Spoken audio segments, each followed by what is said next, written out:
Mahabubnagar rural నుంచి మాట్లాడుతున్నాను. సుస్థిరాభివృద్ధిలో గాలి, నీరు, మట్టి కాలుష్యాలలో నేను మట్టి కాలుష్యం గురించి చెప్పబోతున్నాను. మనందరి జీవితానికి పునాది అయిన ప్రకృతి మనకు అనేక వనరులను అందిస్తుంది. అందులో ముఖ్యమైనది మట్టి. మట్టి మన భూమికి జీవం, పంటలకు ప్రాణాధారం. కానీ ఈరోజు మట్టి నాణ్యత తగ్గిపోతుండటం మనందరికీ ఆందోళన కలిగించే విషయం. మట్టి యొక్క ప్రాముఖ్యత. మట్టి మనకు ఆహారం, నీరు, జీవ వైవిధ్యం మరియు పర్యావరణ సమతుల్యతను అందిస్తుంది.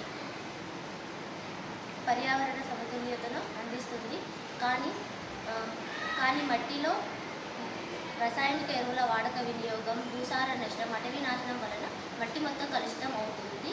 ఇది భవిష్యత్ తరాలకు ప్రమాదకరమైన పరిస్థితిని సృష్టిస్తుంది. సుస్థిరాభివృద్ధి అంటే మన ప్రస్తుత అవసరాలకు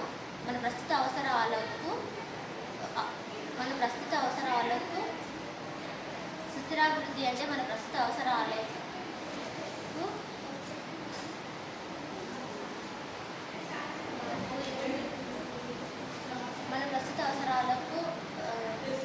వస్తువులను సమకూర్చుకుంటూనే మన భవిష్యత్ తరాలకు వనరులను కాపాడడానికి సుస్థిరాభివృద్ధి అని అంటారు. మట్టిని రక్షించడం సుస్థిరాభివృద్ధిలో కీలకమైన భాగం.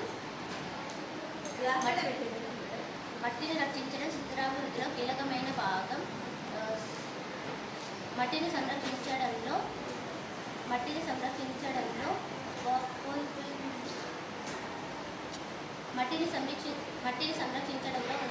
సుస్థిరాభివృద్ధి కీలక పాత్రను పోషిస్తుంది. మట్టిని సంరక్షించడంలో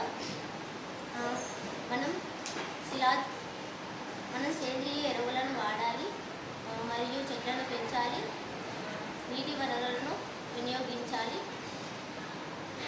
మనం డిసెంబర్ 5న ప్రపంచ నేల